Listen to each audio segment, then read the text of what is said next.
Rekan-rekan media yang kami banggakan, saya bersama Forum Komunikasi Pimpinan Daerah Provinsi Jawa Barat baru saja selesai melakukan video conference dengan 5 kepala daerah, yaitu Bupati Kabupaten Bogor, Wakil Wali Kota Bogor, Wali Kota Depok, Wali Kota Bekasi, dan Bupati Kabupaten Bekasi.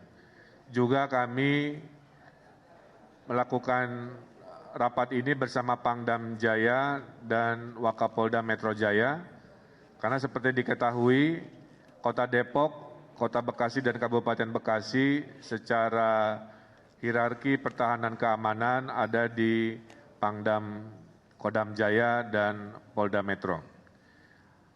Yang pertama ingin saya sampaikan bahwa Menteri Kesehatan sudah mengirimkan surat persetujuan kemarin sore yang menyatakan bahwa 5 wilayah di Provinsi Jawa Barat itu disetujui untuk melaksanakan PSBB, ya, pembatasan sosial berskala besar. Kami koordinasikan dan kami menetapkan bahwa PSBB di 5 wilayah ini akan dimulai di hari Rabu, tanggal 15. Hari Rabu, dini hari tanggal 15 bulan April 2020 ini selama 14 hari. Setelah 14 hari nanti kita evaluasi apakah diteruskan atau dikurangi intensitasnya. Oleh karena itu, kami sudah berkomitmen selama PSBB 14 hari ini, tes masif sebagai metode pelacakan persebaran virus akan kami maksimalkan. Per hari ini sudah 70.000 tes masif dilakukan di Jawa Barat, dan akan kami teruskan sampai target 100.000 dan seterusnya sampai target 300.000.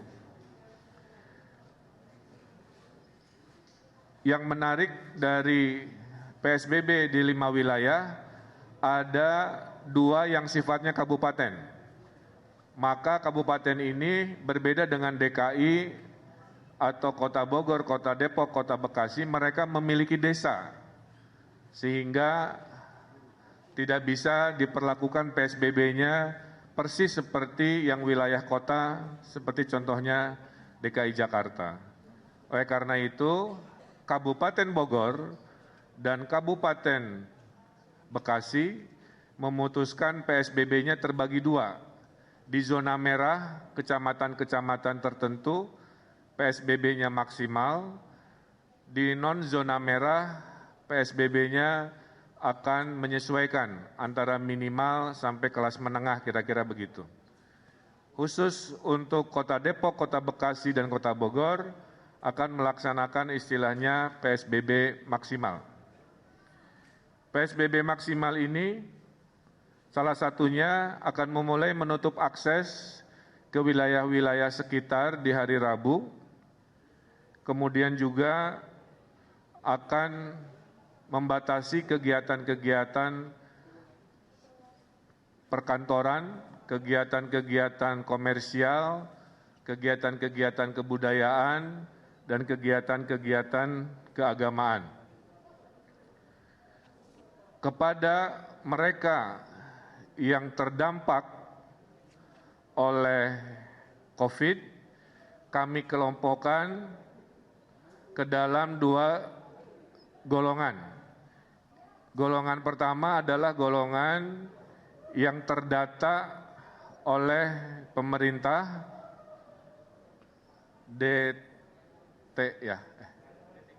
DTKS, maaf. Jadi ada kelompok pertama yang tersurvei namanya DTKS. Nah, yang DTKS ini mayoritas akan dibantu oleh APBN melalui kementerian-kementeriannya. Kemudian ada kelompok 2 yang namanya non-DTKS, yaitu mereka-mereka yang rawan miskin baru, yang sebelumnya tidak masuk daftar bantuan. Nah, di non-DTKS ini, yang rawan miskin baru terbagi dua juga, yang berKTP 5 wilayah dan perantau. Jadi kepada para perantau di wilayah 5 ini, jangan khawatir, Anda tetap akan juga dibantu oleh pemerintah Jawa Barat dan pemerintah 5 wilayah ini. Anda akan dipersamakan haknya, selama Anda memang berhak dan butuh bantuan, kami akan bantu. Jadi saya ulangi, hari ini RT RW sedang melakukan pendataan, maka DTKS yang ada datanya dibantu, yang tidak masuk juga dibantu walaupun berKTP atau tidak berKTP wilayah tersebut. Selama de facto memang bekerja ngekos atau bekerja di situ.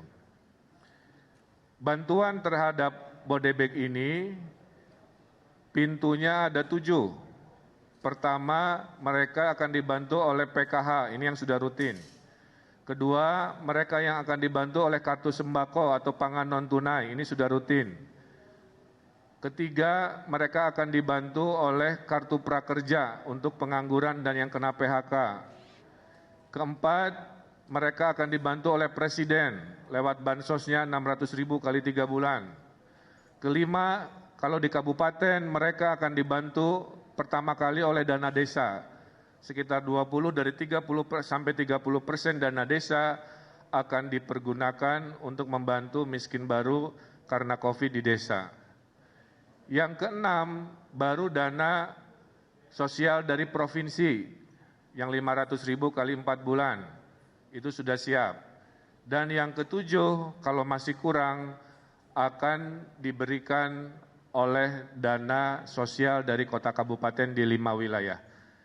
Jadi para RT RW saya himbau untuk segera melakukan kajian ulang, mensurvei ulang, jangan sampai ada perantau karena alasan tidak berKTP di sana, tidak dihitung sebagai yang dibantu. Selama ekonominya memang susah dan perlu bantuan, itu perlu kita bantu. Tidak boleh ada orang warga Indonesia yang kelaparan di tanah Jawa Barat, siapapun itu insya Allah kami bantu.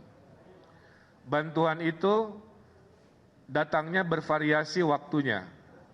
Bantuan dari provinsi insya Allah di hari Rabu Kamis pada saat diberlakukan PSBB, bantuan sembako, logistik, dan tunai sudah bisa dikirimkan di daerah Bodebek. Menyusul seminggu kemudian menurut laporan bantuan dari pemerintah pusat, kira-kira begitu, itu juga akan didistribusikan. Terakhir, dari sisi bantuan, Jawa Barat akan menghadirkan gerakan nasi bungkus atau disingkat Gasibu, ya, gerakan nasi bungkus Gasibu. Gerakan nasi bungkus ini adalah jika bantuan sosial yang jumlahnya 7 masih ada yang terlewat, ada orang-orang lapar di jalan, di RW-RW, minimal perutnya tidak kosong, akan ada dapur umum di kelurahan-kelurahan di 5 wilayah yang akan membagikan nasi bungkus kepada mereka yang kelaparan. Kami mohon, disinilah sila ketiga persatuan Indonesia kita harapkan, maka kepada mereka yang mampu menyumbang makanan atau nasinya atau apa, silahkan koordinasikan dengan RW masing-masing untuk membantu kesetiakawanan sosial kepada mereka yang mungkin tidak termasuk atau terlewat oleh bantuan formal dari pemerintah. Jadi di Jawa Barat insya Allah dijamin tidak ada mereka yang berkesusahan yang tidak dibantu oleh bantuan pemerintah baik formal maupun non formal. Oleh karena itu kami sudah perintahkan semua RW di Jawa Barat khususnya di wilayah PSBB ini untuk mendeklarasikan sebagai RW siaga. RW siaga yang melaporkan mereka yang perlu dibantu, RW siaga yang melaporkan jika ada kedatangan tamu yang perlu diwaspadai, dan RW siaga yang mendata dengan seadil-adilnya data. Nah, terkait sanksi, perbedaan PSBB dengan sebelumnya sebenarnya hampir sama, bedanya dulu tidak ada sanksi. Dengan adanya PSBB, maka aparat hukum diberi kewenangan memberikan sanksi. Nah, sanksinya kami serahkan kepada wali kota dan bupati menyesuaikan dengan kebijakan diskresi dari wali kota bupati. Nah, termasuk yang ojol juga tadi ya, itu diserahkan kebijakannya apakah boleh narik penumpang atau tidak, hanya barang saja itu kita serahkan kepada wali kota dan bupati.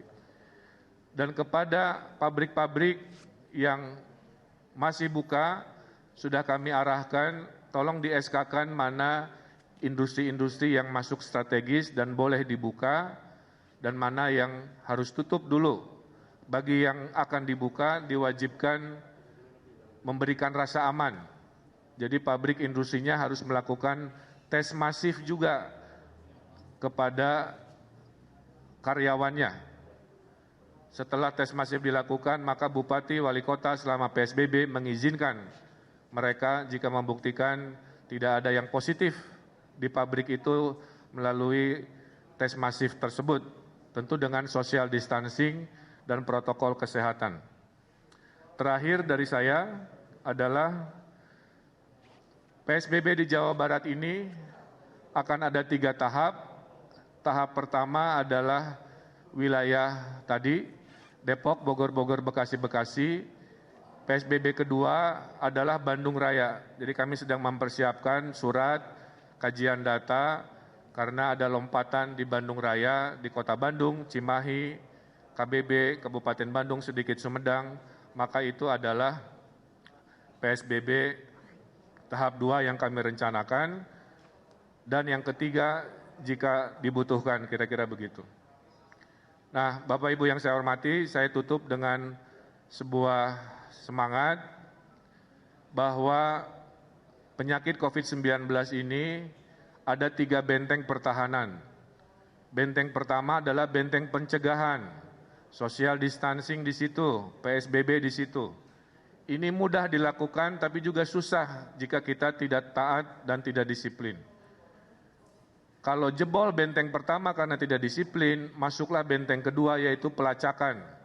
Dengan pelacakan kita tahu di mana klaster-klaster penyebaran virus. Kalau pelacakan gagal dan jebol, baru benteng terakhir yang kita punya yaitu benteng perawatan terhadap mereka yang sakit. Nah, saya berharap warga Jawa Barat jangan sampai COVID-19 ini langsung membobol benteng pertama, kedua langsung lompat ke benteng ketiga, di mana orang-orang sakit ini menjadi banyak dan kapasitas kita menjadi terbatas dan akhirnya kita mengalami kerepotan. Kalau tidak ada halangan, menurut hitungan, kalau PSBB ini lancar harusnya akhir Juni kita bisa tren turun COVID-19, tapi kalau tidak disiplin di PSBB ini, kita khawatir COVID-19 ini masih berlanjut di bulan-bulan berikut yang melelahkan. Dan saya juga menghimbau kepada TNI Polri untuk memberikan tindakan tegas kepada provokator-provokator selama PSBB ini, baik provokator dengan berita bohong di media-media sosial maupun vandalisme-vandalisme yang mengajak anarkis, itu juga sudah dilakukan tindakan-tindakan yang tegas. Mudah-mudahan dengan kekompakan, dengan kebersamaan, dengan ketaatan, insya Allah kita pasti menang melawan COVID-19 ini. Saya kira itu pengantar dari saya. Saya persilahkan jika ada 1-2 pertanyaan yang bisa kami jawab. Wassalamualaikum warahmatullahi wabarakatuh.